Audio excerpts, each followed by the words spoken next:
Bonsoir. La Midreshet Yehuda Manitou est particulièrement heureuse d'accueillir ce soir la fraternelle. La fraternelle, c'est un très très joli nom pour les anciens de Tlemcen. Et comme d'habitude et de manière très très traditionnelle, c'est le Rav Chouraki qui parle à l'occasion de l'Akba Omer à la fraternelle. Donc on continue ce soir cette tradition. Et comme nous faisons parler régulièrement aussi le Rav Chouraki, donc on a fait ensemble. Et ensemble, c'est vraiment en toute fraternité. Je voudrais dire que le cours de ce soir est dédié au souvenir de Yitzhak Ben Yiriel Zev Hirsch. Voilà. Et donc, voilà, on a comme sujet de cours de ce soir, il est intitulé Le temps de l'Akba Omer, guerre et paix. C'est vraiment un sujet qui nous intrigue. Et je passe tout de suite la parole au président de la fraternelle, Gérard Lévy. À vous. Il faut ouvrir le micro de Gérard Lévy.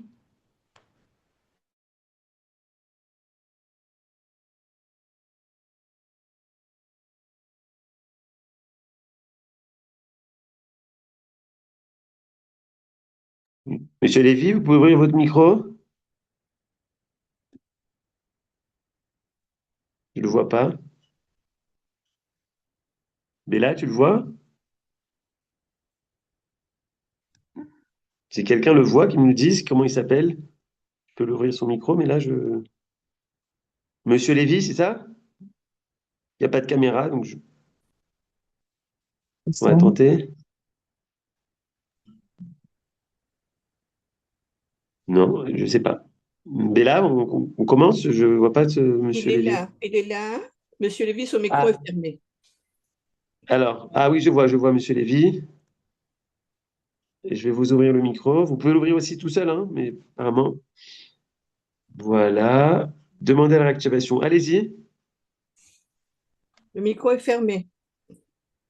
Monsieur Lévy, Son micro est fermé.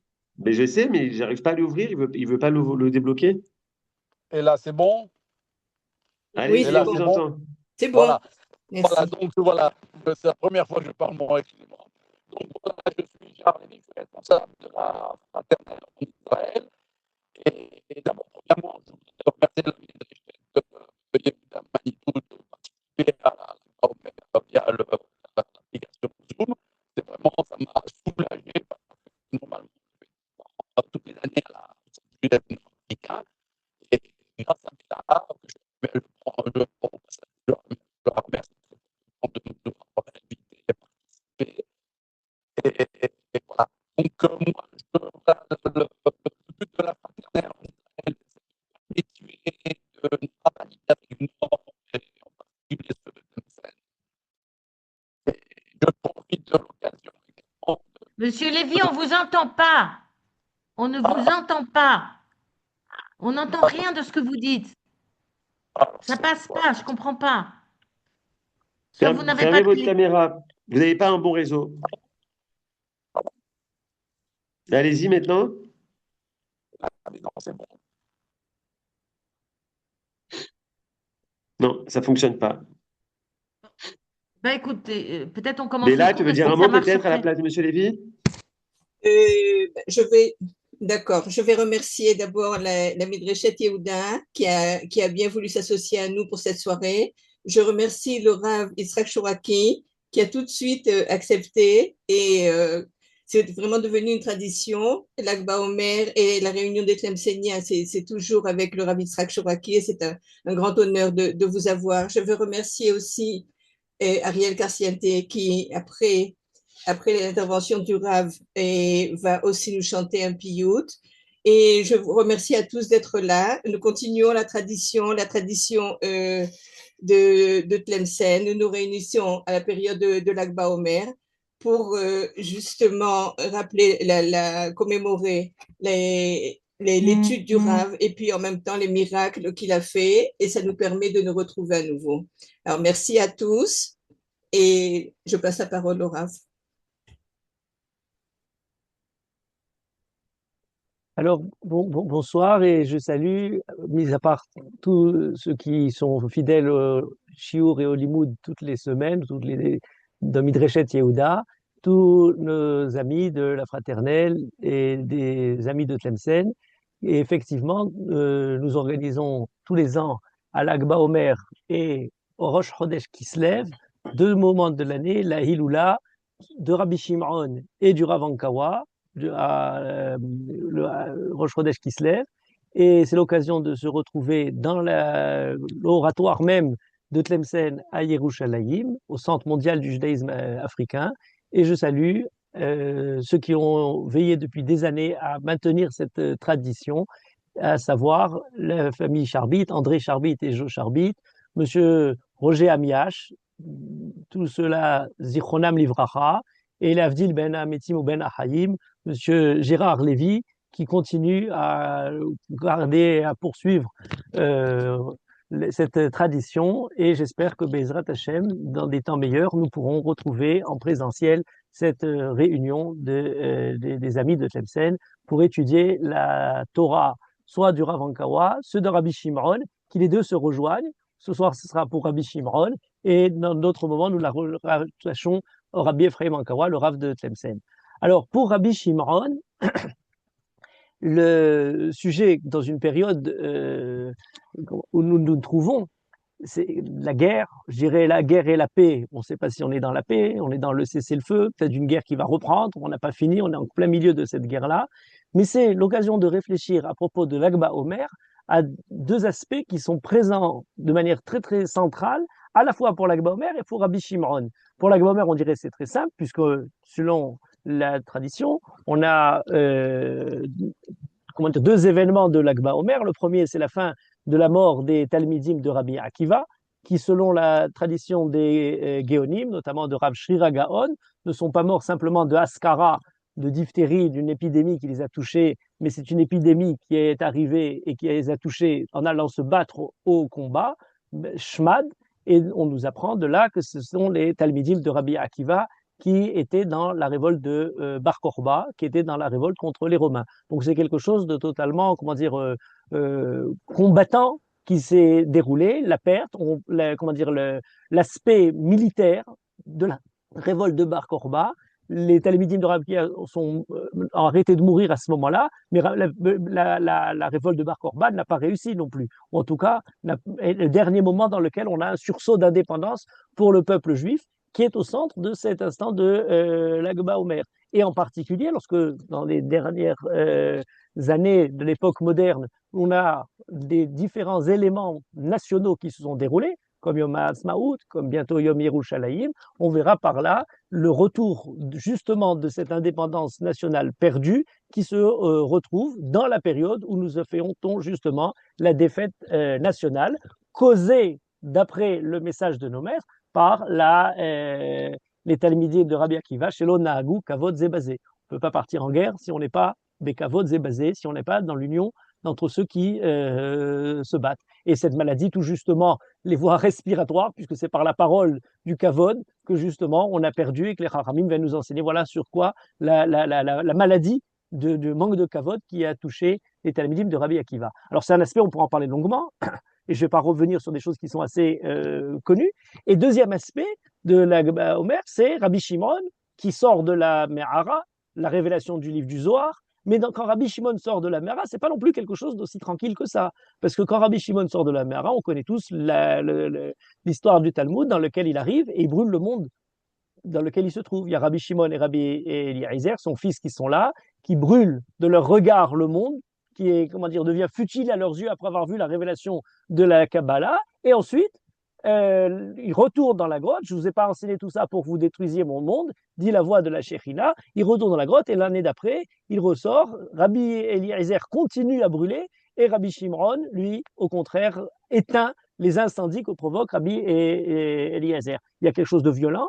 Et cet aspect violent, qui n'est pas lié alors cette fois-ci à la guerre, même si on a le fait de rentrer dans la grotte, qui est aussi lié à la guerre, puisque Rabbi Shimon, bon élève de Rabbi Akiva, même si c'est un élève d'après la révolte de Bar Korba, refute les Romains. refute l'apport des Romains. On connaît tous le passage du Talmud dans lequel les Chachamim discutent pour savoir est-ce qu'on a apporté quelque chose de bien, et Rabbi Shimon, lui, ne se tait pas et dénonce chacun de ce qui semblerait un apport des Romains comme étant fait à quelque chose de nocif pour le peuple juif, raison pour laquelle il est poursuivi, raison pour laquelle il se cache dans la Me'ara et dans laquelle il va sortir à la Gmomer. Donc il y a quelque chose qui est totalement lié aussi à la situation militaire. Mais le point par lequel j'aimerais commencer, c'est par le piout de Rabbi Shimon, qui est écrit par Bar Yochai, qui est écrit par Rabbi Shimon Lavi, et ce piout Bar Yochai, qui porte en lui toutes les 10 sphirot,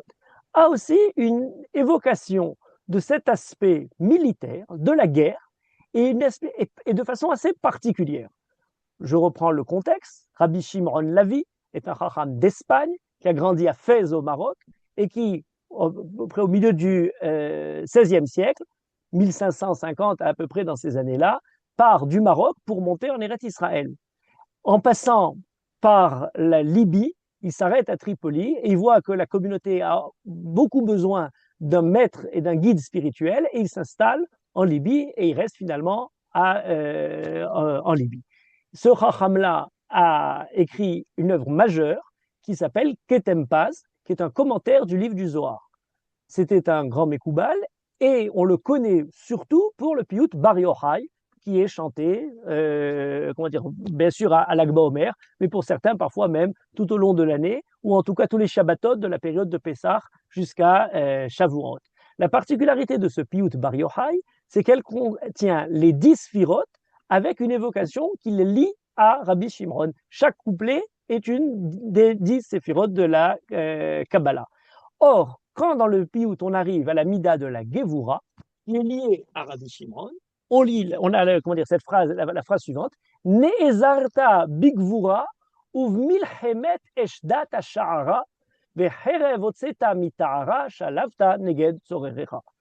Tous ceux qui chantent connaissent cette phrase-là, où on nous dit Ne'ezarta bigvura, tu étais saint de vigueur, de force, uvmilchemet eshdat hasha'ara, pour cette guerre. Alors il y a eshdat, c'est le mot qui est employé pour la Torah dans la Torah, mais c'est à la fois le feu, la violence, le tourbillon de la guerre et le côté religieux de la lutte de Rabbi Shimon, de la Emouna pour la Torah.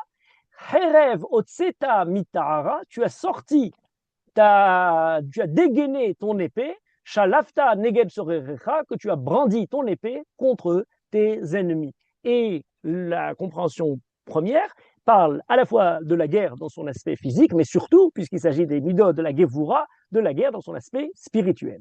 Mais pour comprendre ce qui est dit derrière ce piout-là, et qui d'ailleurs est lui-même commenté, pas directement, puisque Rabbi Shimon Lavi n'a pas écrit un commentaire du Bar Yochai, mais dans son commentaire du Zohar, Ketem Paz, il y a différents passages où il interprète ces images qui sont évoquées là. Et notamment, une expression particulière qui est importante et qui pour nous devrait être primordiale à chaque fois qu'on s'attache à réfléchir sur la guerre, c'est l'expression de Harbo Shelufa Beyado. Herev otseta mitahara, tu as dégainé, sorti ton épée de son fourreau, Shalafta neged sorerecha, tu l'as brandi. Harbo Shelufa Beyado, son épée brandie dans sa main, est une expression qui arrive à 3 reprises et seulement 3 reprises dans le Tanakh. Et chacune est intéressante à étudier, et à chacune de ces 3 reprises fait référence au Charev Otseta Mitahara Shalafta Neged Tzorerecha. La première, qui est celle que peut-être que tout le monde connaît, puisque c'est celle qui est de la Torah, donc on la retient quand même, c'est dans l'affaire de Bil'am.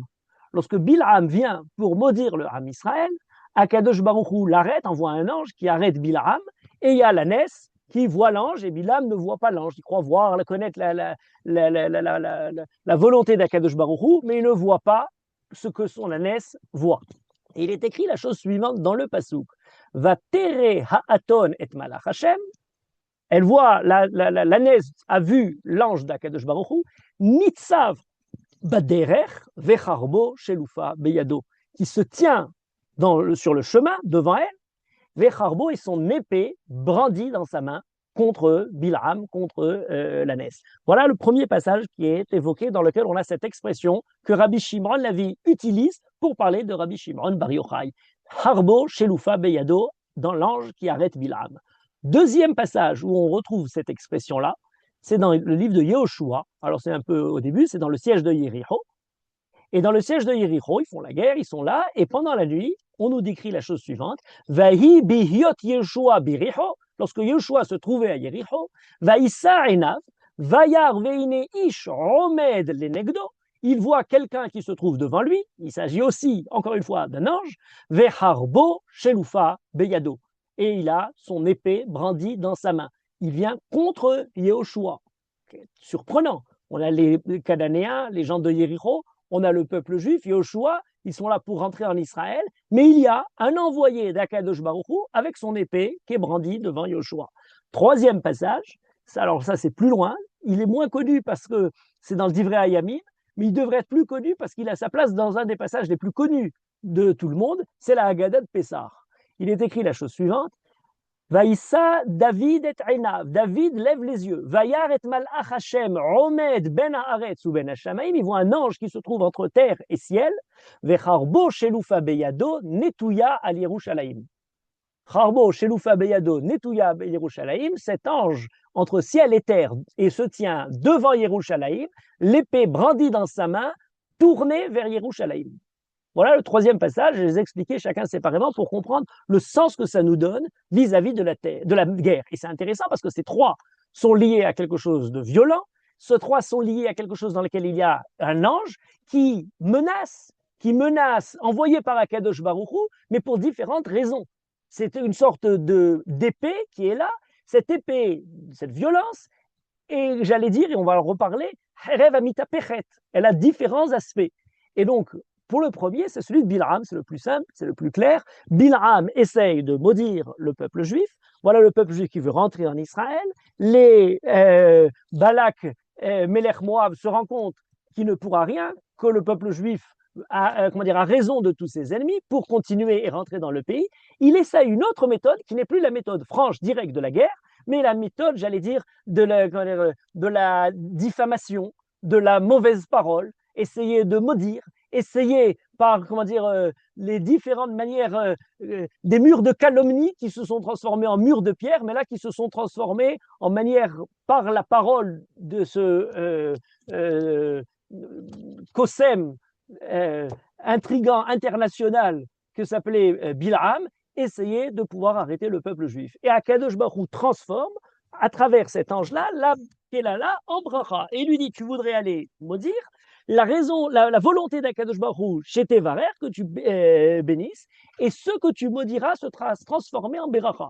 Voilà une situation très intéressante. Il y a la guerre, il y a la violence entre les ennemis d'Israël contre le peuple juif, et Akadosh Baruch Hu transforme à travers cet ange-là qui menace Bil'am la malédiction en bénédiction, en quelque chose qui se transforme en une beracha. Cette idée-là va être centrale pour nous, parce que la question qui se pose, guerre et paix, comment justement le côté violent, éprouvant, menaçant de la guerre peut se transformer en quelque chose de positif. Alors là, il s'agit tout d'un coup de la parole. Deuxième aspect, Yehoshua est à Yéricho. Yehoshua est à Yéricho, ils font le siège, ils attendent la chute de Yéricho. La guerre est formée de soldats qui se battent. C'est le centre, la raison même de l'entrée en Israël à travers une guerre, avec des soldats réels, pas spirituels. Mais il y a un problème, c'est qu'il y a aussi la présence d'Akadosh Baruch Hu qui accompagne les soldats d'Israël. Et là, il y a un problème. Les soldats sont en train de se battre et vient un envoyé d'Akadosh Baruch Hu pour dire à Yoshua, est-ce que, voilà, la nuit tombée, vous avez associé à la force des armes, de la lutte et militaire de la conquête, aussi l'étude et la connaissance de la Torah.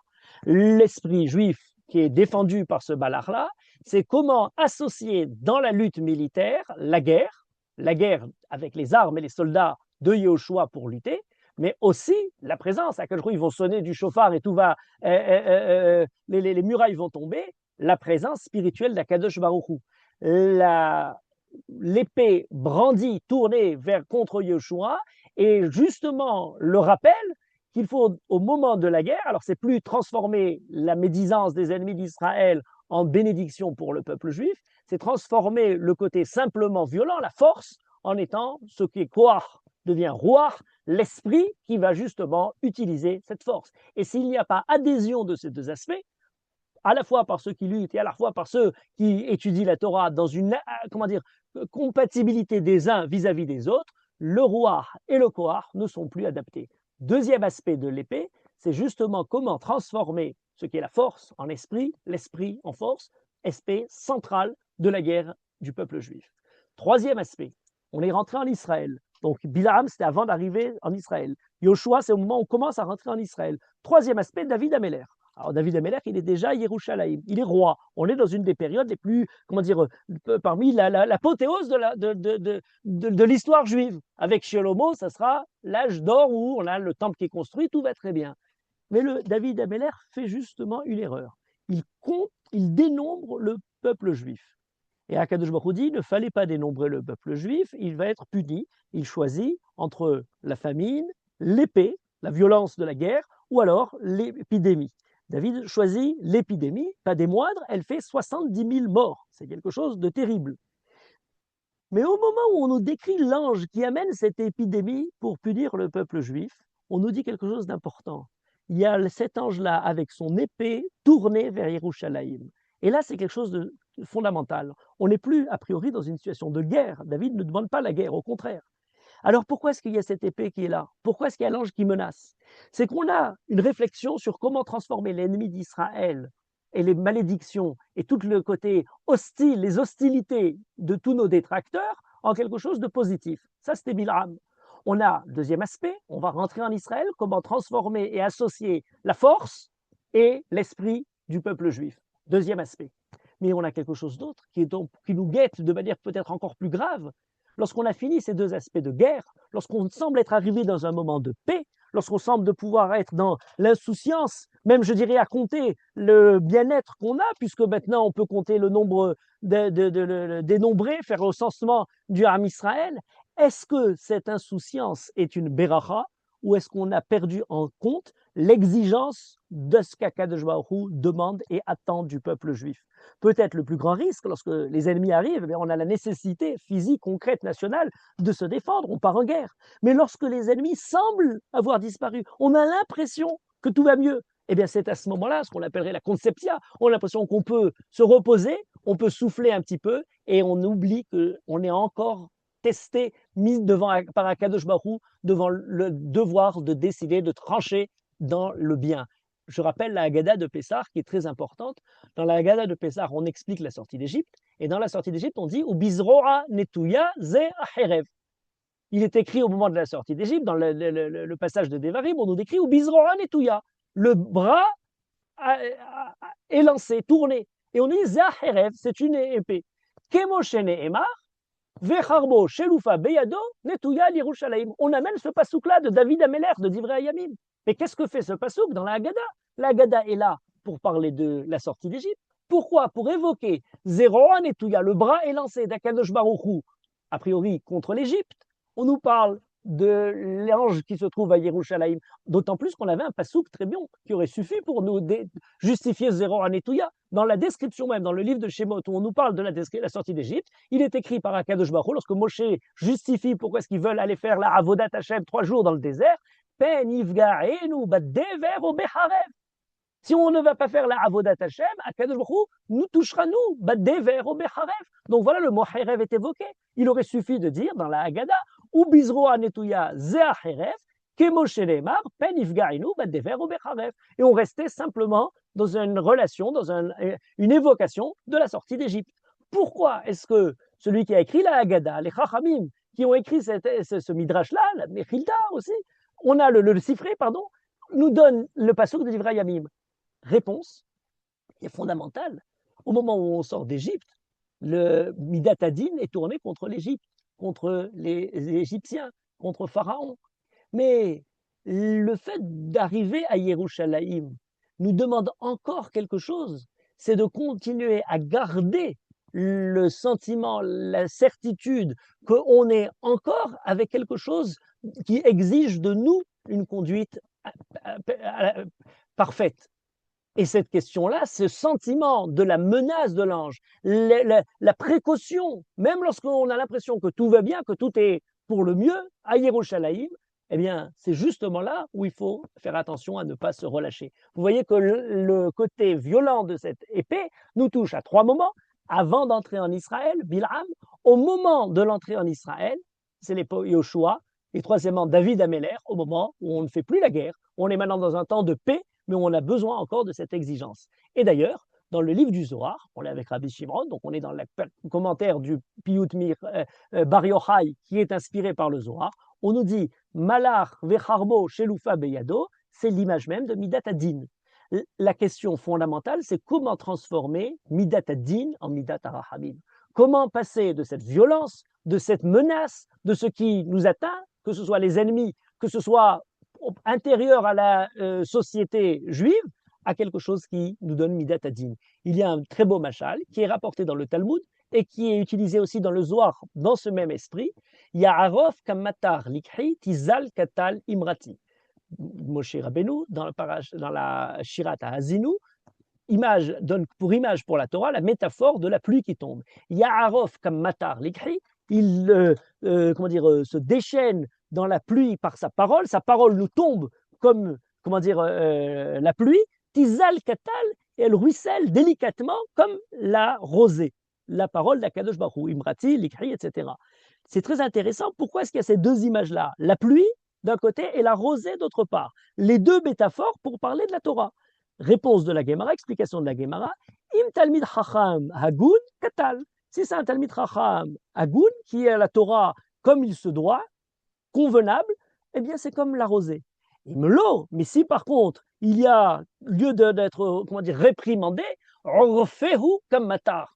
Orfehu, c'est très dur comme mot, vous entendez dans le mot oref, la arof et la aroufa, c'est dire le brisé, c'est une pluie terrible, c'est plus qu'une averse, il y a une violence répressive comme l'averse terrible, comme la tempête. Il y a arof comme matar l'ikri, il y a la parole d'Akadosh Baruch Hu sur la Midat Adin, et il y a la parole d'Akadosh Baruch Hu délicate, tout en finesse, comme la rosée. Et c'est quelque chose de très intéressant parce que ça demande à réfléchir sur le rapport entre la rosée et la pluie. Alors pourquoi je l'évoque maintenant à propos de la Herev, c'est que les Mekoubalim nous disent, alors là parfois il y a des gématriotes qui semblent être surprenantes, mais là c'est une gématria parfaite, ils disent mais entre Matar et Tal, Matar ça fait 249 en gématria, Tal ça fait 39 en gématria, entre l'un et l'autre il y a exactement 210, c'est la gématria de Herev. Et c'est très intéressant, Herev c'est la gématria qui sépare Tal, la Midat Rahamim, avec Matar, lorsque le Rahamim se transforme en déluge, en quelque chose de violent. Cherev Amita Pechet, il y a une épée qui justement fait le lien entre le doux, le discret, le naturel, la rosée, et d'autre part le violent, le déluge, le désastre qui est évoqué par Matar. Et la Torah donne dans les deux sens, à la fois dans le Midat HaChesed et à la fois dans le Midat HaAdin. Il est très important d'évoquer ici Tizal Katal Imrati, le rôle de la rosée. Depuis Pessah, on a fait le Tikkun Natal et on n'évoque plus que la rosée. Elle est fondamentale même si on l'oublie, parce qu'on pense toujours qu'il y a assez de pluie. Or, le rôle pour la flore, pour l'agriculture est essentiel. Il y a à la fois pour une hydratation directe, puisque les végétaux consomment dans certains endroits jusqu'à 30% de leur apport en eau provient de la rosée. Mais la rosée est aussi un régulateur thermique parce qu'elle permet de faire une sorte de protection pour empêcher l'évaporation excessive de l'eau, pour protéger les tissus végétaux contre le climat qui serait trop extrême. Elle permet de survivre en climat aride. Elle a un effet nettoyant parce qu'en dépoussiérant les surfaces, elle permet aux feuilles justement de faciliter la respiration et la photosynthèse. Elle est importante pour la faune, elle permet d'être abreuvée, elle permet l'hygiène et la survie de tous ces animaux, les insectes qui viennent se laver, se rafraîchir, surtout quand tout devient sec partout ailleurs, et elle permet aussi et surtout de donner la fertilité au sol parce que c'est par la rosée que l'azote est fixé. L'azote atmosphérique devient essentiel pour la fertilité des terres. On pourrait parler longuement, j'avais le jour consacré un cours entier que sur la rosée, c'est fondamental. Cette idée est l'idée de la Torah. Il y a le bienfait qui est violent comme une averse, mais qui peut parfois se retourner en déluge, et on a, alors on dit, mais l'eau c'est le Hesed, oui, c'est le Hesed, mais le Hesed peut tourner vers Midat Adin, c'est le Maboul. Mais on a aussi le côté presque insignifiant, on ne voit même pas, discret, modeste de la rosée, et pour lequel on a la Midat HaChesed. Et qu'est-ce qui fait passer l'un à l'autre? Eh c'est justement ce passage-là, cette Cherev Amita Pechet, où je pourrais presque caractériser, il y a des hommes de la rosée et il y a des hommes de la pluie. Il y a des hommes de la rosée qui possèdent en eux-mêmes une certaine vitalité, dans le continu, dans le, j'allais dire, dans la banalité de tous les jours. Et il y a des hommes de la pluie qui est extérieure, qui vient du ciel, qui est exceptionnel, qu'on attend. Alors qu'on aurait des juifs de la rosée et des juifs de la tempête ou de la pluie, des juifs de la rosée, du bonheur, de l'insouciance, de la vie normale, comment dire, d'un judaïsme heureux, et des juifs de la tempête qui connaissent de l'histoire juive les malheurs, l'esclavage, les souffrances et toutes les périodes les plus sombres de l'histoire juive. Quel est Hérev? Quelle est justement cette épée qui va pouvoir se retourner de l'un à l'autre? Alors on l'a de différents niveaux, et là Rabbi Shimon nous donne un certain sens. Premier sens, il est dans une Gemara de la façon dont le Hérev se retourne, c'est la spiritualité de Rabbi Shimon Bar Yochai. Rabbi Shimon Bar Yochai, dans ma Masechet Souka, dit la chose suivante: Ra'iti bene aliyah vehem mu'atim. J'ai vu des gens de haute stature morale, bene aliyah, qui sont de très haut au niveau moral, et ils sont très peu. Im élève, s'il y en a 1000, ani ubni imaem. Moi et mon fils, nous en faisons partie. Im mea, s'il y en a 100, moi et mon fils, j'en fais partie.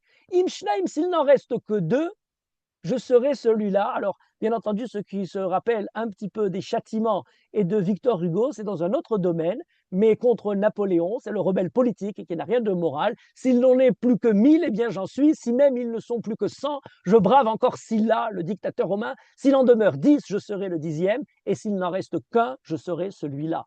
Les châtiments contre Napoléon III, Napoléon le Petit, Napoléon l'imposteur. Victor Hugo prend ça au côté politique. Les Avdil, Ben HaKodesh ou Ben Achol, Rabbi Shimon Bar Yochai, et le Talmud nous dit, c'est la stature morale qui fait ça.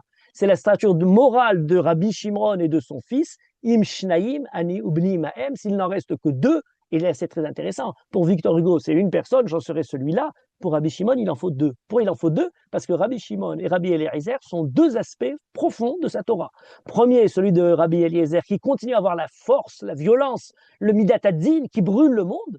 Et Rabbi Shimon qui éteint, Rabbi Shimon qui est devenu justement celui qui va pouvoir trouver le Hesed pour pouvoir garder, le protéger le monde. Voilà Matar, la violence de l'averse, de la tempête, de l'orage, et d'autre part la rosée, le Rabbi Shimon qui au contraire calme l'événement. Voilà un premier aspect fondamental de Rabbi Shimon. Par sa stature morale, il défend cette idée-là. Et d'ailleurs, vous remarquerez qu'il a l'association, alors je disais tout à l'heure, la Gvura, Yoshua, Yericho, le Koach et le Ruach, les 2 aspects.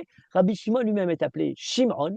Or, Shimron, c'est un nom, j'allais dire, qui porte en lui la violence. Parce qu'on a Shimron, le fils de Yaakov, le premier Shimron de l'histoire. Eh bien, c'est un Shimron Vélévi, qui ont pris justement leur épée pour aller sauver leur sœur, pour aller punir les gens de Shechem, qui ont tué les filles Harev, tous les gens pervers de Shechem. Mais dans l'histoire récente de Rabbi Shimon, eh bien, il y a Shimron Bar Korba, Bar Koziba. Mais c'est Shimron, encore une fois, ce Shimron qui part à la guerre. Donc vous voyez que dans Shimron, on a ces 2 aspects-là.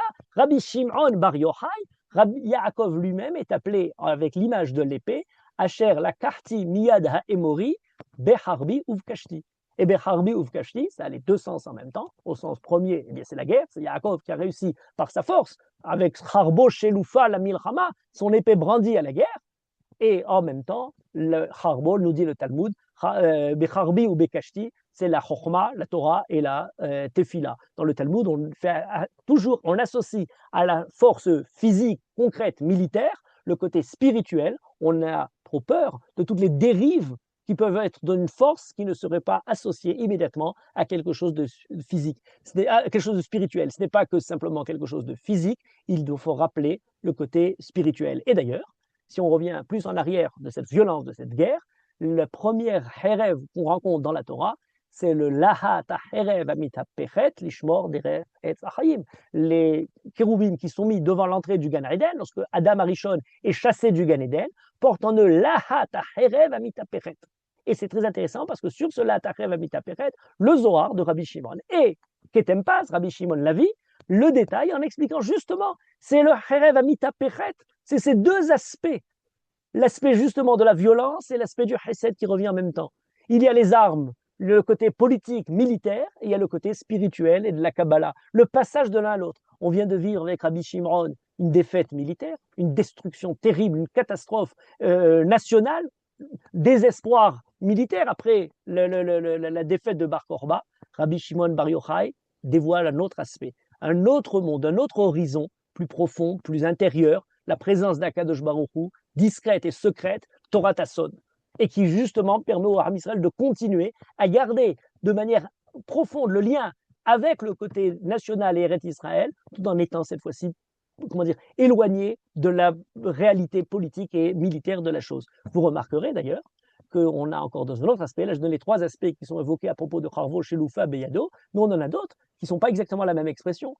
Dans la première bataille, peut-être plus célèbre d'entre toutes les batailles, c'est la lutte de David et Goliath, dans Shemuel, Perek Yudzaïn, où on a l'expression suivante, après que David ait envoyé sa pierre, il va tirer, Vayikach et Harbo, Vayishlefa mitte'ara, et il l'a sorti, il l'a dégainé de son fourreau. Et Benayahu, le Ben Ishraï, dans son commentaire sur la Gemara de Shabbat, dit, mais cette image-là de dégainer l'épée de son fourreau, c'est exactement l'image de la Torah Tassod. Il y a quelque chose qui est secret, qui est caché, qui est à l'intérieur, et le Sod, justement, est enrobé, autour de lui, ce qui le cache, qui est le niglé, qui est le côté clair et exotérique de la Torah, mais derrière ce côté-là, il y a le côté ésotérique de la Chormat HaKabbalah. Chagor charbecha al yarecha gibor, hodecha vahadarecha, nous dit le livre de Teilim. Lahat acherev amitapechet, et l'idée même, justement, de la possibilité de passer de l'un à l'autre, transformer des valeurs qui sont opposées entre le din et le rachamim. Certains ont dit, mais ça va beaucoup plus loin, c'est qu'entre le lahat acherev amitapechet, ces valeurs de din et de rachamim, il y a un lahat. Lahat, c'est le côté brillant de cette épée, il y a un reflet de l'épée, ce reflet de l'épée, c'est comme une sorte de miroir dans lequel on voit refléter, que ce soit le cœur de l'homme, Kamaim apanim lev Adam el Adam, lorsqu'on se voit reflété dans une source, comme la Torah imagée, d'après certains commentaires, comme étant elle-même justement le miroir de l'ensemble de la création, ou la présence d'Akadosh Baruch Hu, le miroir de notre attente d'Akadosh Baruch Hu, qui se miroir dans le cœur de chacun de nous. À Forba Decho là-bas, la Torah est justement ce miroir. Et là, on a le Cherev Amita Peret qui se trouve là-dessus. Donc voilà, je dirais un premier aspect de cet aspect militaire, violent dans la guerre concrète. On a Bil'am, la guerre, je dirais, des paroles médiatiques, diplomatiques, toutes les différentes tentatives des ennemis d'Israël d'empêcher l'avancée de l'histoire du peuple juif. Et on a après David Améler à Yerushalayim, comment continuer à rester dans cet état, dans cette acuité, dans cette sensibilité à la conduite morale, même lorsqu'on a l'impression que tout va bien, qu'on est maintenant dans un état qui semble avoir dépassé la guerre. Il y a toujours Harbo, Sheloufa, Beyado. Mais il faudrait, approfondir ça, entrevoir encore peut-être d'autres aspects que Rabbi Shimon nous enseigne. Par exemple, un aspect très intéressant et qui nous donne un élément supplémentaire. Dans le Midrash, à propos de l'avancée toujours du peuple juif, toujours côté militaire, une grande défaite du peuple juif. Vayishma akenaani melech Arad kiba Israël derer ha'atarim. Le Cananéen, roi d'Arad, entend que le peuple juif arrive. Derer ha'atarim, je l'expliquais dans un instant, vayilahem be Israël, il lutte contre Israël, vayishb mimenu shevi, il fait des prisonniers du peuple juif. Le peuple juif a une défaite devant le roi de Canaan. Vaïdar Israël neder l'Hachem, les morts. Le peuple juif se rassemble, le peuple juif fait un neder, fait un vœu à Kadosh Baruch Hu, mettant au centre de leur conduite l'alliance avec Akadosh Baruch Hu. Le pasuk nous dit Vaishma Hashem Bekol Israël, et il y a une guerre contre-attaque sur laquelle ils libèrent leurs prisonniers. Vayacharem Otam Vet Arehem, ils détruisent totalement, ils rasent les villes des Cananéennes. Les Chachamim essaie de poser la question, mais pourquoi il y a eu cette défaite dans un premier temps, et ensuite, simplement, le peuple juif a réussi à avoir cette victoire? Qu'est-ce qui s'est produit? Quel est l'enjeu de cette bataille, de cette guerre? On a un mot, je ne l'ai pas expliqué, que j'explique maintenant, Derech ha'atarim. Vaishma akenani melech Arad, qui bat Israël Derech ha'atarim. Et on a beaucoup, alors je ne rentrerai pas dans toute l'explication exhaustive de tous les commentaires là-dessus, mais dans le Midrash Sifré, on nous dit Vaishma kenani melech Arad. Machemoi shama. Qu'est-ce qu'il a entendu? Qu'est-ce qui fait qu'il attaque le peuple juif? Première explication, Derech ha'atarim, qui metu ameraglim atarim et haaretz. À Atarim, vayaturu et haaretz, ce sont les explorateurs qui sont venus voir le pays. Ils sont morts, les explorateurs ont fauté. Il y a à l'intérieur du peuple juif certains qui médisent du pays d'Israël. Il y a ceux qui étaient censés nous amener des renseignements, qui étaient censés nous donner de l'information. C'est les Meraglim, on les a envoyés pour prendre du renseignement militaire. Ils sont morts, on n'a plus. Si le peuple juif n'a plus de renseignements, si le peuple juif médit de la terre, c'est le moment de les attaquer. Voilà, première explication, très importante, j'allais dire très actuelle, de ce pirouche-là. Rabbi Shimon Bar Yochai donne une autre explication. Et encore une fois, il fait passer ce qui semblerait être simplement quelque chose de politico-militaire à quelque chose de spirituel. Il donne une explication morale. Ha'atarim fait allusion à Tayyar Agadol. C'est quoi Tayyar Agadol? Ce qui nous montre le chemin. C'est Aharon HaKohen Shemet Lifnechen. Vaishma Melech Kenani Melech Harad, que Aharon HaKohen venait de mourir. Aharon, c'est le Kohen Gadol, préposé sur l'essence spirituelle du peuple juif. Il est lié au Mishkan dans lequel se trouve Aaron Aberit, qui est dans le Mishkan, ce qui est la tour Lahem Menucha, qui va leur montrer le chemin, où aller dans le chemin. Eh bien, si le peuple juif, Aharon, qui était celui qui justement est préposé à ce surplus de spiritualité et de Kedusha et de présence d'Akadosh Baruch Hu est mort, c'est le moment d'attaquer. C'est lui qui emmène le Aaron, c'est le moment dans lequel les Hanané Kavod, on nous dit, ont disparu et qui protégeaient le peuple juif. Voilà la raison de l'attaque. C'est très intéressant cette idée, parce qu'il y a quelque chose de profond derrière Rabbi Shimon. C'est pas simplement l'aspect spirituel. On aurait pu dire Moshe Rabbeinu aussi, il est encore là. C'est quelque chose d'autre. Vayivku et Aharon sheloshim yom kol bet Israël. Le passouk dit, quand Aaron meurt, on pleurait Aaron kol bet Israël. Unanimité totale. Il y a le kol qui rassemble tout l'ensemble du peuple juif, pleure Aaron.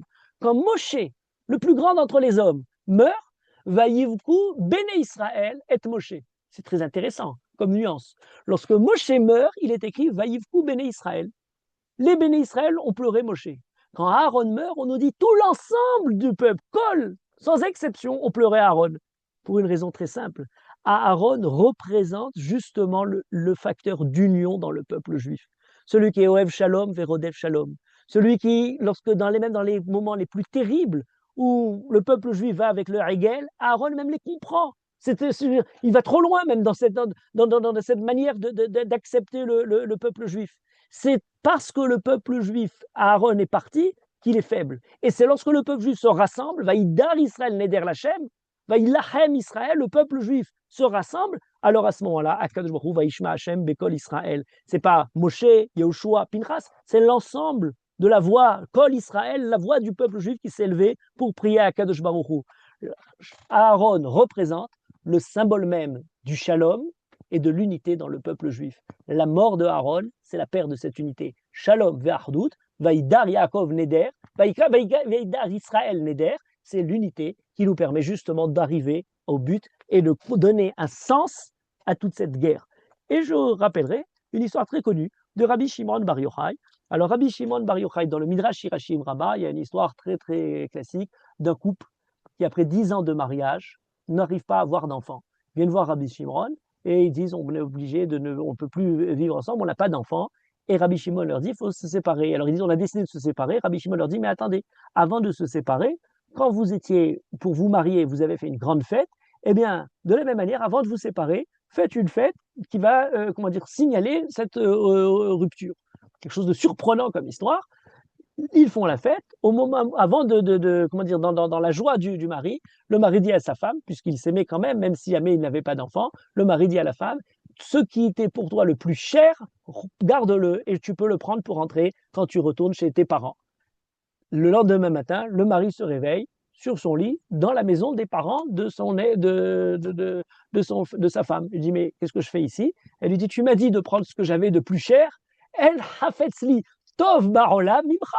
C'est ce que j'avais de plus cher et je t'ai pris là. Ayant montré cet amour absolu, il retourne chez Rabbi Shimon. Et Rabbi Shimon leur dit, alors si c'est comme ça, je vais faire la prière pour vous. Rabbi Shimon fait la prière et ils ont des enfants l'année d'après. Surprenant comme histoire. On se dit, alors si Rabbi Shimon avait le don de donner des enfants à ceux qui n'avaient pas, eh bien, il aurait pu leur faire la prière tout de suite. Qu'est-ce qu'il avait besoin de toute cette mise en scène? Eh bien, il aurait dû leur dire, très bien, vous voulez avoir des enfants, vous aimez, je vous donne des enfants et c'est fini. C'est très intéressant. Les commentaires de ce passage nous disent, mais en fait, c'est qu'une image pour parler du peuple juif et d'Akadosh Baruch Hu. Le peuple juif et Akadosh Baruch Hu a des situations parfois où le peuple juif a été choisi par Akadosh Baruch Hu continue à porter en lui ce choix, mais n'a pas manifesté de manière active le fait que c'est le peuple juif qui choisit Akadosh Baruch Hu.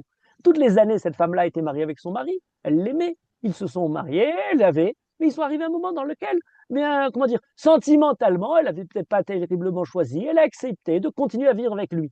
Au moment où ils ont fait cette fête-là, et elle a dit, prends ce que tu as de plus cher, elle a exprimé de manière absolue, par sa conduite, par son mérite, par sa ferveur, par sa foi, par sa confiance, l'amour qu'elle portait pour son mari. Et c'est là où Rabbi Shimon leur dit, maintenant vous pouvez avoir des enfants. Rabbi, c'est encore une fois l'idée de Hardout, mais cette fois l'idée de Hardout interne entre l'homme et la femme, ou entre le peuple juif et Akadosh Baruch Hu. Rabbi Shimon Bar Yochai, qui est Mecholel, celui qui va justement créer, refonder la Hardout et le Shalom. Et du coup, le côté fécond, la naissance et la création et le projet qui continue à être porté par le peuple juif. C'est important parce que Rabbi Shimon Bar Yochai donne l'enseignement de la Kabbalah au même moment où on perd les Talmidim, on finit la mort, le deuil des Talmidim de Rabbi Akiva, l'Agba Omer. Et là, ça devient très intéressant. On le dit, Rabbi Akiva, après avoir perdu tous ses élèves, a refondé 5 élèves. Et on reprend l'histoire du peuple juif. Destruction totale de Bar Korba, un nouvel espoir renaît. Rabbi Meir, Rabbi Yehuda, Rabbi Yossi, Rabbi Shimon Bar Yochai, Rabbi Elazar ben Shamoua, voilà les Talmidim qui vont continuer de Rabbi Akiva, la continuité de ça. C'est pas simplement quelque chose de spirituel, c'est la possibilité après la guerre, après les défaites, après les douleurs, la résilience unique au monde du peuple juif qui est évoqué par l'Agba Omer. Et s'il y a un jour dans lequel on a on célèbre cette résilience, c'est bien ce jour-là. En écologie, on nous parle de résilience pour nous parler après des perturbations, des catastrophes. Il y avait l'incendie sur le Carmel et la capacité de la nature. Akadosh Baruch Hu a fait un monde qui peut encore se reconstituer, a donné plus de vie. Il est plus vert et encore plus fructueux qu'avant, grâce juste après une période où il y a eu un incendie qui l'a dévasté. Et c'est valable à tous les niveaux, cette résilience-là, dans les armements, dans l'aérospatial, quelle est la capacité d'un système à continuer à fonctionner, même en mode dégradé, même en milieu hostile. En économie, la capacité qu'on a vue, qu'on voit aujourd'hui, à revenir sur un état de croissance après avoir encaissé un choc. En informatique, la capacité d'un réseau à continuer, même s'il y a une panne ou une destruction des serveurs. En psychologie, après un traumatisme, réussir à se reconstruire, à poursuivre et à progresser.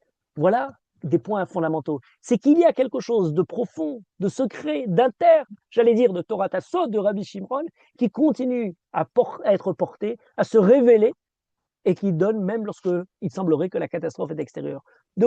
Par quoi il se manifeste? Alors, les kabbalistes donnent 2 psukim. Ils aiment toujours attribuer, toujours avec le jeu, soit des gématriotes, soit des allusions, des rémazim, 2 rémazim essentiels pour l'Agba Omer. Le premier, Gal Einai ve'abita niflaot mitoratecha. Ouvre mes yeux, dévoile pour mes yeux, et je contemplerai les merveilles de ta Torah. C'est David Ameller, dans le alpha bêta, Gimel, et on le dit Gal Einai ve'abita niflaot mitoratecha. Ouvre mes yeux, c'est Rabbi Shimon. Gal Lamed Gimel, c'est l'Agba Omer. C'est le moment dans lequel on a la révélation, Niflaot mitoratera, Torata, Sod, le Gilouï du Sod, le Zohar, le Yom, la Simchat Rabbi Shimon. Certains ont dit Yom Shemet Rabbi Shimon. Non, c'est Yom Simchat Rabbi Shimon. La joie de Rabbi Shimon, la Hiloula étant le moment joyeux de ce jour-là. La joie par la Kabbalah révélée. Mais les kabbalistes donnent un autre pasuk. Kol mishbarecha vegalecha alay avaru. Kol mishbarecha vegalecha.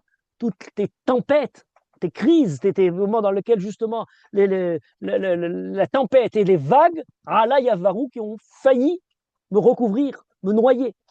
Kol Mishbarecha, Vegalecha, Galecha, Gimel Lamed, le Gal, cette vague qui me recouvre, Ala Yavaru sont passés. Et oui, c'est la mer, les vagues de la mer dans la tempête, eh bien dans toutes les crises, on parlait de Bar Korba, la mort des Talmidim de Rabbi Akiva, eh bien comment malgré tout, on a passé, après cette période difficile, il y a à nouveau quelque chose qui refleurit. Voilà ces 2 aspects qui sont évoqués à travers cette image de l'Agba Omer. D'ailleurs, c'est très intéressant parce qu'on a, avec cette idée-là de Gal, la fin, je dirais, de la fuite et le moment de l'affirmation positive de Am Israël. Remarquez que quand Yaakov se sépare de Lavan, Red Gal Azé, Ve'eda Amatseva, il tresse un endroit, dans lequel il met des pierres ensemble pour manifester la limite. C'est la fin où Yaakov fuit. Yaakov fuit Lavan, etc. C'est fini.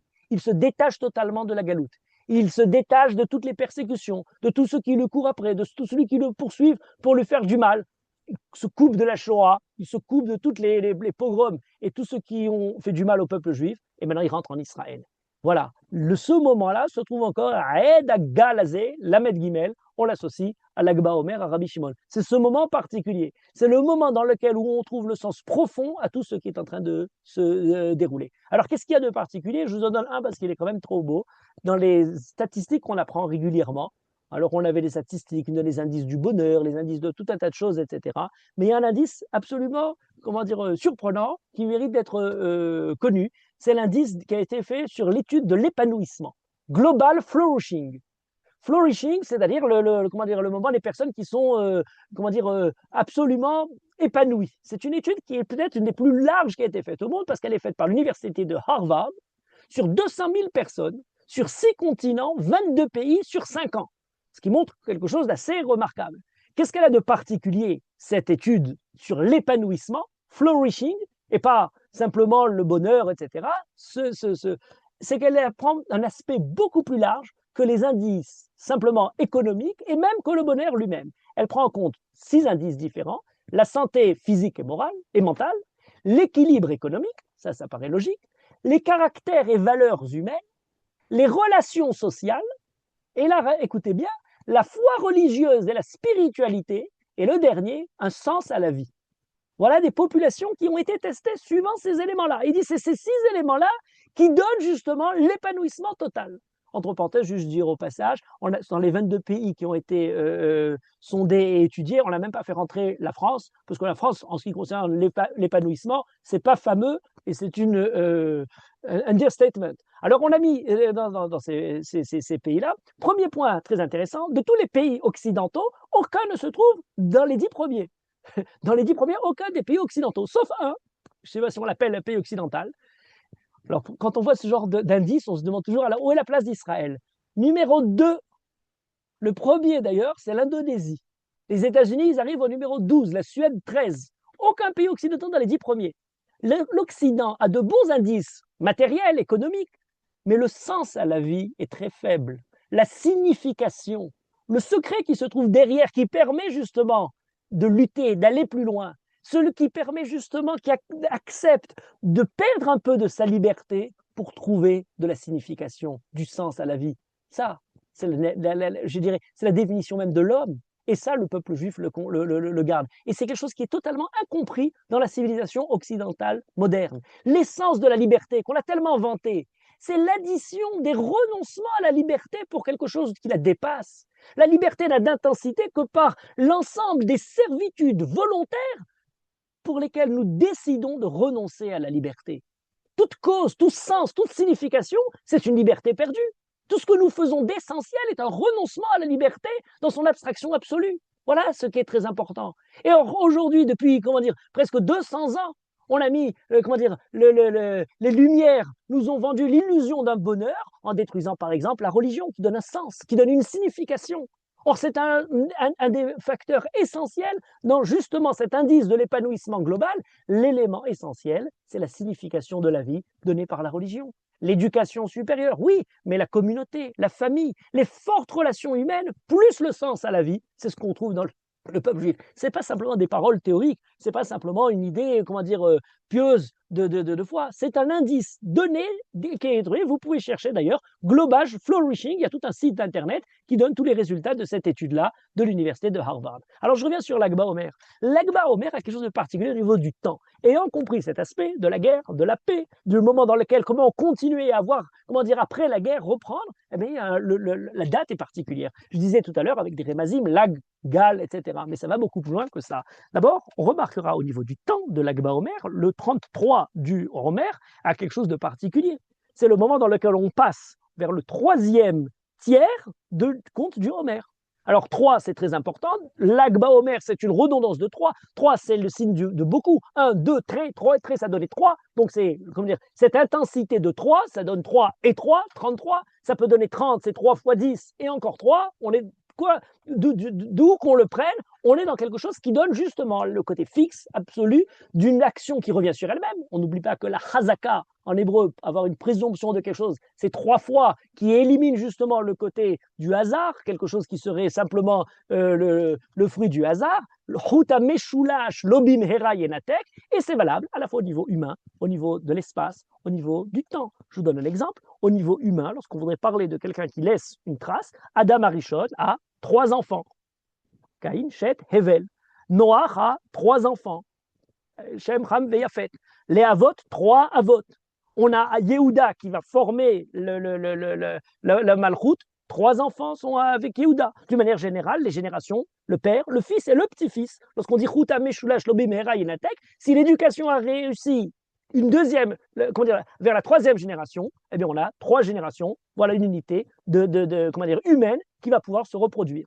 C'est valable au niveau de l'espace. Remarquez par exemple quand Abraham arrive, quand les anges arrivent chez Abraham, Mahari dit Abraham à Sarah pour faire quelque chose aux anges, Shelosh Sein Kemah Solet, Lushiva Sugot. Pourquoi Shelosh Sein? Il y a 3 hommes, donc encore une fois au niveau humain, les anges qui arrivent, mais il y a aussi Shelosh Sein, une quantité de 3 qui est là derrière. Au niveau du temps, c'est quelque chose aussi qui est très important. Là, à chaque fois où quelque chose d'important se déroule, on nous dit Bayom Hashelishi. La Akedat Yitzhak va arriver Bayom Hashelishi. Lorsqu'il y a 3 jours de l'obscurité, Makat Rocher en Égypte, le peuple juif demande pour se séparer de l'Égypte 3 jours aller dans le désert. J'évoquais tout à l'heure Aed Agalazé, le tas, les pierres qui sont le monument dressé par Yaakov pour se séparer de Lavan. On nous dit il y avait 3 jours de séparation entre l'un et l'autre. Vayugad et Lavan, Bayom Hashelishi.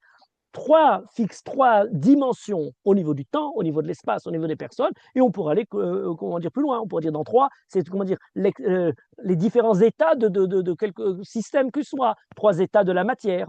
On aurait pu dire 3 ordres dans l'ancien régime. Point triple de l'eau, solide, liquide et gazeux en même temps. 3 ensembles qui se trouvent d'ailleurs dans la Torah, la pensée, l'acte et la parole. 3 objets physiques, des particules, des corps et des champs. On a ce 3. Mais il y a quelque chose de particulier avec le 33. Et là, je reviens sur le 33, ce qui est très intéressant, au niveau presque mathématique de cette date particulière. On a d'abord 3 avot, on l'a dit tout à l'heure. Oui, mais 3 avot tout seuls ne suffisent pas. Il faut aussi des imaot, 4 imaot. 3 avot multipliés par 4 imaot, ça fait 12 shvatim. Même si la mère, on n'a pas, de manière stricte, chaque ima a 3 enfants. On ne fait pas 3 enfants par mère, c'est différemment fait. Mais c'est important. 3 donnent la base, les 4 donnent l'extension de l'espace, 4 directions des points cardinaux. Lorsqu'on a un fleuve qui sort du Gan Eden, Nahar Yotse Me'eden, Mitralek les Arba Rashim. Il se sépare en 4 fleuves différents. Voilà l'extension de ce qui était l'unité de départ. D'ailleurs, ça a même resté jusqu'aujourd'hui. Puisqu'on voudrait parler d'un quartier, on entend le mot quart dans quartier. Pourquoi quartier? Parce qu'à l'origine, on séparait la ville en 4 parties différentes. La ville se trouve dans son extension en 4 quartiers. Aujourd'hui, il y a différents quartiers, il y a des arrondissements, etc. Mais en fait, on a 4. Le quartier lui-même est là-dessus. Au niveau mathématique, le chiffre 33 est lié à ce 4. Parce que si vous prenez 1, 2 et vous rajoutez le 3 et 4, vous faites factoriel de 1 plus factoriel de 2 plus factoriel de 3 plus factoriel de 4 et vous obtenez 33. J'explique rapidement. Factoriel, c'est quand on multiplie un chiffre par un nombre par tous les entiers qui le précèdent. Donc 1 fois 1, ça fait 1. 2 fois 1, ça fait 2. Mais 3 fois 2 fois 1, ça fait 6. 4 fois 3 fois 2 fois 1, ça fait 24. 24 plus 6 plus 2 plus 1, ça fait 33. 33, c'est le chiffre justement qu'on obtient par l'addition des 4 premières factorielles. C'est quand même au niveau mathématique quelque chose d'intéressant. Mais au niveau du peuple, au niveau du peuplement, dans les enfants de Yaakov, il y a 70 Nefashot, 70 enfants qui descendent en Égypte. 70 personnes de Yaakov. Comment elles sont composées ces 70 personnes? Alors je disais tout à l'heure 3 Avot, 4 Imaot. Non, on a des enfants de Léa, 33 Béné Léa, 33 enfants de Léa. Pratiquement, il y en a 32. On parle de Yocheved, Yaakov. Comment on complète le 33? On a 16 Bnei Zilpa. On a 14 fils de Bnei Rachel et Bnei Bilha, 7 enfants. On obtient le 70. La base essentielle du peuple juif par Léa, Emma Banim, est de 33 elle-même. Vous voyez que ce chiffre-là est très présent.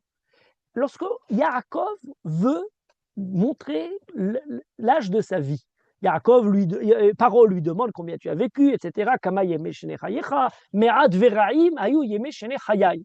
Or, pourquoi me'at veraim ayu shene chayai?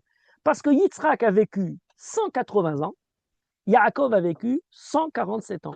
De 147 à 180, combien d'années reste-t-il? 33 années de moins. Il a justement, puisqu'il a dit Me'at veraim ayu yeme chayai, il lui manquait ces 33 jours, 33 années pour arriver justement à l'âge de Yitzhak. Si vous comptez les psukim, les mots qui sont dans les psukim, entre Vayomer Yaakov, Paro el Yaakov, Kama yeme shene chayecha, jusqu'à ce que Yaakov lui donne la réponse, vous obtenez exactement 33 mots dans ces deux psukim-là. Vous prenez les parachutes de la Torah. Vous avez dans la Torah 54 parachutes. Il y a 2 parachutes de Tochacha, Bechugotai et Kitavo. Bechugotai est la paracha numéro 33. Lorsque vous prenez la façon de se purifier, il y a 7 jours de purification après la Touma dans la naissance d'un enfant, et ensuite il y a 33 Yémé Tahara. C'est encore ce temps-là qui constitue quelque chose d'essentiel pour la période qui va retrouver la pureté. Vous voyez, on parlait tout à l'heure de la guerre, de la paix, de comment retrouver la résilience, mais ça se traduit là, au niveau simplement même au niveau de la pureté. La pureté de la femme qui a mis au monde un enfant, elle se traduit par 33 jours. 33 jours de pureté. Pour une fille, il y a 2 fois plus de pureté, c'est 66 jours, mais on reste sur ce chiffre de 33. David Améler a régné pendant 40 ans. À Hebron, il a régné pendant 7 ans. À Yerushalayim, 33 ans. C'est très intéressant cette idée. D'ailleurs, même chez les pervers, vous avez le roi Ménaché qui, après 22 ans de Malchout, a fait Teshuvah. Et comme il a régné pendant 55 ans, ce qui lui a permis de régner encore 33 ans. Le passage lui-même se trouve à ces 33. Alors je reviens pour clore tout ça, mais qu'est-ce que c'est que l'Agba Omer? C'est très simple. Prenez les chiffres du conte du Homer, il y a 49 jours. 49 jours se divisent en 3 groupes de 3. De 3 groupes. Ce sont 3 groupes de quoi? 16, 16 et 16. Ah ben c'est facile. Si vous faisiez 16 et 16, 32, et vous faisiez 16 ensuite pour arriver jusqu'au 49e jour, il reste un jour, c'est le 33e du Homer. Le 33e jour du Homer, c'est exactement le jour des 2 tiers de la sphira du Homer. On a les jours qui finissent le Homer, on a passé les 2 tiers maintenant, et on va leur dire, qu'est-ce qui se trame là derrière? Mais c'est très simple. Et Chachamim nous donne, et je reste encore dans la démarche des kabbalistes, enseignée par Rabbi Shimon, Lev Tov. Lev Tov, Lev, c'est 32, Tov, c'est 17, et bien c'est facile. Si vous faites vos 32 jours qui ont précédé, et vous faites maintenant encore 17 jours, Tov, vous arrivez au 49e jour. L'Agba Omer, c'est le premier jour des 17 jours qui restent. Après avoir fait les 32 jours, le 33e jour, c'est le premier qui commence le Tov. Lev Yamim, il y a 32 jours où on est en train d'essayer d'éduquer le cœur. D'éduquer le cœur parce que pendant ces 32 jours, ces 33 jours où ils ont arrêté de mourir, l'ona agou kavod zebazé. Voilà ces 32 jours qu'on laisse derrière nous. On avait un problème au niveau du Lev. Il nous reste maintenant Tov Yamim, encore 17 jours. Ces 17 jours, de Lamed Gimel jusqu'à même tête, c'est le moment dans lequel on essaye de se rapprocher. On a fini le Lev, l'Ekar Tov Natati Lachem, pour se préparer à Shavuot et recevoir la Torah. Derech Eretz, Kadma la Torah. 32 jours de Derech Eretz, 17 jours pour se préparer à la Torah. Mais ce n'est pas simplement de ce point de vue-là, même au niveau de la Torah aussi. Lamed Bet Netivot HaChorma. Lev Netivot, c'est toujours, on retombe dans le Bar Yochai, le Piyut, la 32 Netivot HaChorma, démarche de la Chorma.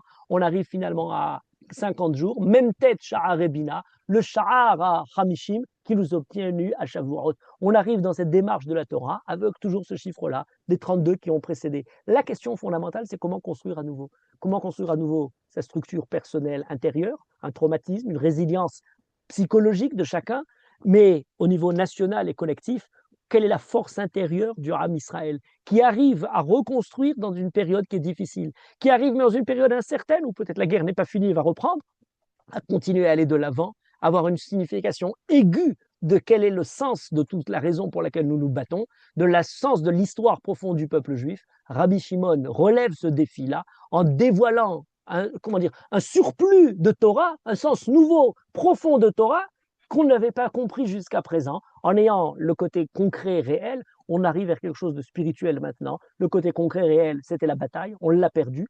on la regagne à nouveau et on a la possibilité de continuer à survivre dans l'histoire du peuple juif parce qu'on a l'enseignement de Rabbi Shimon. Il y a des gens aujourd'hui qui font la fine bouche, le Torah Tassod, Torah Taniglé, sans comprendre que le Torah Tassod, cette fèche date, c'est justement le feu qui a continué à donner l'énergie au peuple juif pour continuer, même malgré les périodes les plus terribles que le peuple juif a vécues, à aller de l'avant. Nous sommes dans une période qui, malgré toutes les difficultés, malgré tous les moments, comment dire, pas faciles, les deuils, comment dire, les personnes tombées, malgré tout, a vu et voit des miracles incroyables qu'Akadosh Baruch Hu fait tous les jours pour protéger le peuple juif.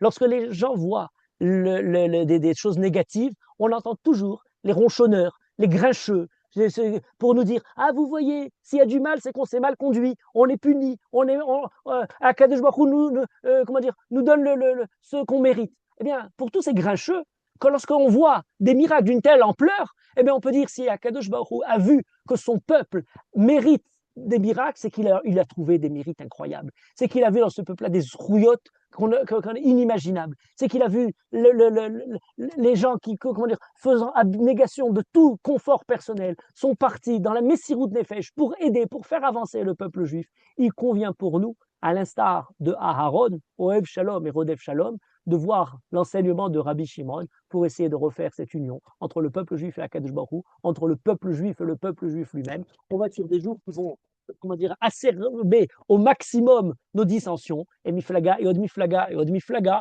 et on va essayer de commencer à se disputer. Lorsque les juifs se disputent, c'est signe que du point de vue extérieur, ils ont l'impression que la menace semble moindre, alors ils prennent le luxe de pouvoir revenir à notre petite dispute interne. Il ne faut pas oublier qu'à chaque instant, on a le sentiment profond qu'on doit être à la hauteur morale et juste de ce qu'Akadosh Baruch Hu attend de nous. Et c'est par cette conduite-là que nous avons vu des miracles dans toute cette guerre et dans toutes ces journées et que nous espérons voir, etc. Meretz Mitzrayim et Renou Liflaot, nous montrons des miracles encore plus que ce que nous avons vu jusqu'à aujourd'hui, jusqu'à voir finalement de manière tranquille le peuple juif serein sur sa terre. Bekarov, Be'amenu, Amen. Merci beaucoup, Rav Shuraki, Amen, de nous amen, avoir amen, donné de la amen. force. Et je pense que pour continuer, ce serait vraiment bien d'écouter le piout de Ariel Karsente. Bavakasha, Ariel. Tov les Koulam, bonsoir à tout le monde. Je suis très content de revoir et retrouver tous mes amis de Tlemcen. Je suis un petit peu de Tlemcen par adoption parce que je suis un élève du rabbin Isaac Rouge, donc de Tlemcen, petit-fils du Dayan et du Caravan Bashi, n'est-ce pas, de Tlemcen. Et aussi, je remercie qu'à une occasion, il y a plus d'une trentaine d'années, on m'a offert ce livre de Sefer Yedidot. Alors, je vais commencer par quelques phrases du piyut, donc de Bar Yochai, dont le rabbin Chazak Baruch, le rabbin Shuraki a parlé. Et ensuite, je vais venir aussi à un piyut du rabbin fait par le rabbin Yosef Messas sur le rab, comme on dit, donc le rabbin Ephraim Minkawa, et qui se trouve dans le livre Sha'ar Kivod Hashem du rabbin Chaim Blia. Et là, je vais donc prendre le nigun donc, de mes frères d'Algérie. Bar Yochai nimshat asherecha shemen sason me'averecha bar Yochai shemen mishat kodesh nimshata מידת הקודש נעשת צנזר הקודש חב ושען ראשך פרח אריוחי מושב טוב ישבת יום נסתה יום אשר ברחת במערת תורם שעמדת שם קנית אותך ועדריך בהר יוחאי בקודש הקודשים קו ירוק מחדש חודשים שבע שבתון סוד חמישין קשרת תשתרשין קשריך בר יוחאי יוד חוכמה קדומה היא שקפתה לכבודו פנימה לנתיבות ראשית תרומה עד קרוב ממשל זיו אורך בר יוחאי אור מופלא ומעלה ירתה מלהביט קירה ולה תעלומה ועין קורא לה נאמתה עין לא תשורך בר יוחאי אשר יולדתך אשרי העמם לומדך ואשרי העומדים על סודך לבושי וחושנן תומך ואורך בר יוחאי נמשעת אשריך שמן סלטון מחבריך בר יוחאי. Le piout du rabbin, du Rav Yosef Messas, donc il y a en acrostiche Yosef Messas, parle donc du départ du Rav de Ephraim Inkawa, de la ville où il était en Espagne. De là-bas, il est arrivé à Marrakech, je crois, en 1391. Et donc, de là-bas, de Marrakech, il a quitté pour aller en direction de Onen. Onen et ensuite Agadir, qui est aussi Agadir près de Tlemcen. Et ensuite, il est arrivé à Tlemcen. Comme vous le savez, quand il est arrivé à Tlemcen, il a découvert que la fille du roi de Tlemcen, puisqu'on appelait ça le royaume de Tlemcen, et il a soigné la fille donc du roi de Tlemcen. Et quand celui-ci lui a dit, demandé quel doit être ton salaire, que voudrais-tu pour ton salaire, il a demandé s'il pouvait accorder aux Juifs qui étaient à l'extérieur des murailles de Tlemcen d'habiter et d'être protégés par les murailles, et c'est ce qui a été fait. Pardon. Voilà.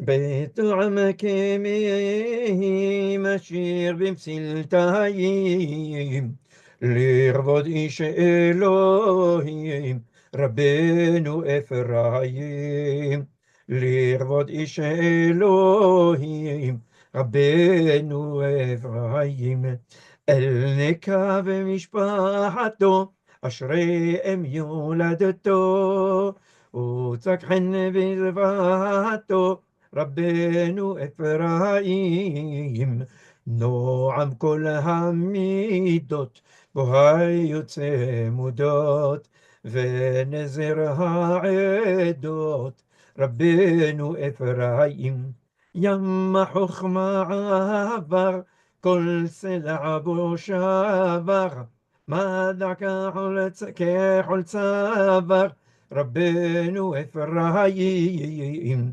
ידו כביר מצה בחוכמה הרפואה, באורגן דול רע, רבנו אפרים, ועשה תושייה, גם בפילוסופיה, כגן פוריה, רבנו אפרים, סתרי תורה, אהב נחמדי מזהב, להם כבוד יב, רבנו אפרים.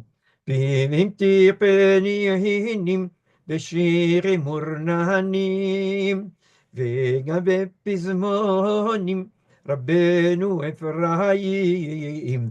מספרד עלה, מעיר תוליתולה, בשנת קנ"א גלה רבנו אפרים, שנפקו קנ"ג עיינה, במרקש מדינה, שם הייתה לו עדנה, רבנו אפרים. אשורה ועוד כונן, עד לכפר הונן, ועליהם גונן, רבנו אפרים. שם מכתב מקבץ, בכבוד משבץ, מריבש הרשבץ, רבנו אפרים.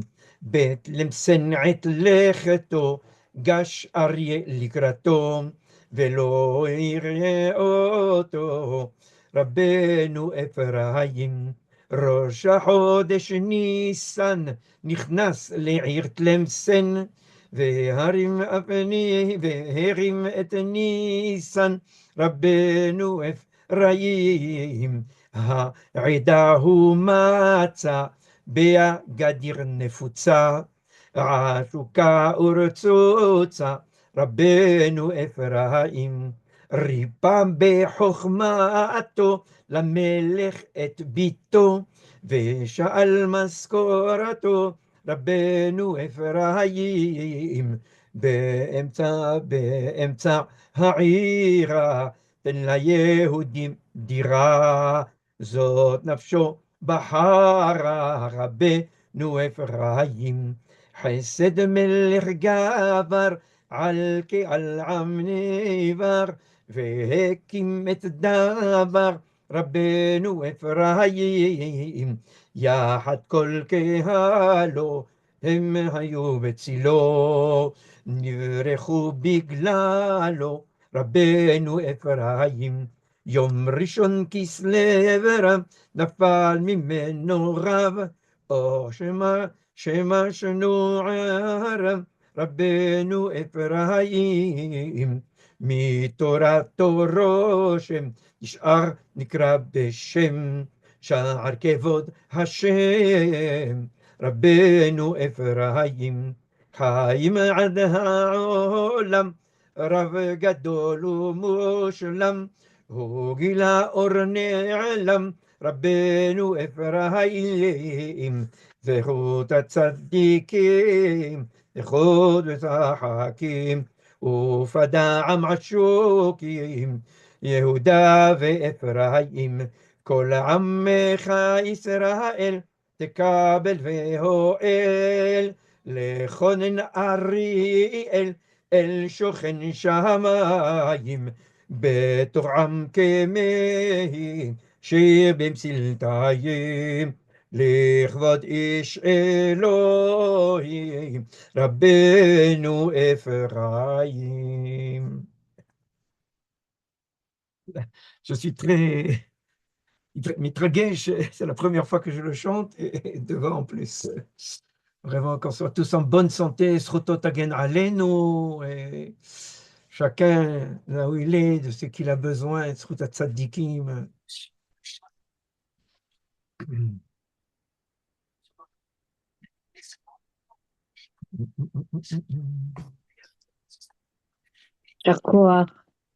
תודה רבה אריאל, תודה רבה לרב שורקי, ממש ערב מיוחד. תודה לכם, תודה. ושנזכה באמת להרבה, כמו שאמרת, beaucoup de sens profond, de foi, de religion, de spiritualité. On l'a senti à travers les mots, on l'a senti à travers les mélodies. Et Bezrat Hashem, que ça nous accompagne et qu'on continue à avoir des Nissim Veniflaut. Toda Rabba. Amen. Merci. Merci, L'Israël, Rabba. Rabbi Yehuda. essayer de transmettre aux enfants. Amen.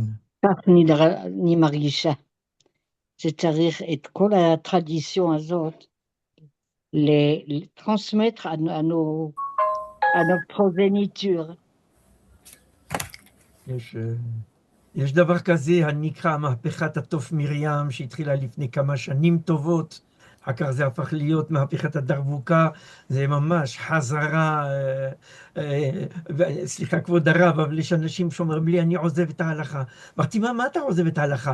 לא לא לא, אני חוזר לתורת משה רבנו, ככה הם אומרים לי. donc voilà, משה רבנו, voilà. Omer Sameach, merci beaucoup. On revient à la tradition. יישר כוח.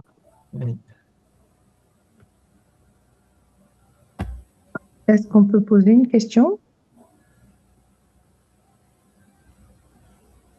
Essayez. Au Rav Shoraki, non? Je sais pas. Oui, je vous écoute. Rav, est-ce que ça t'est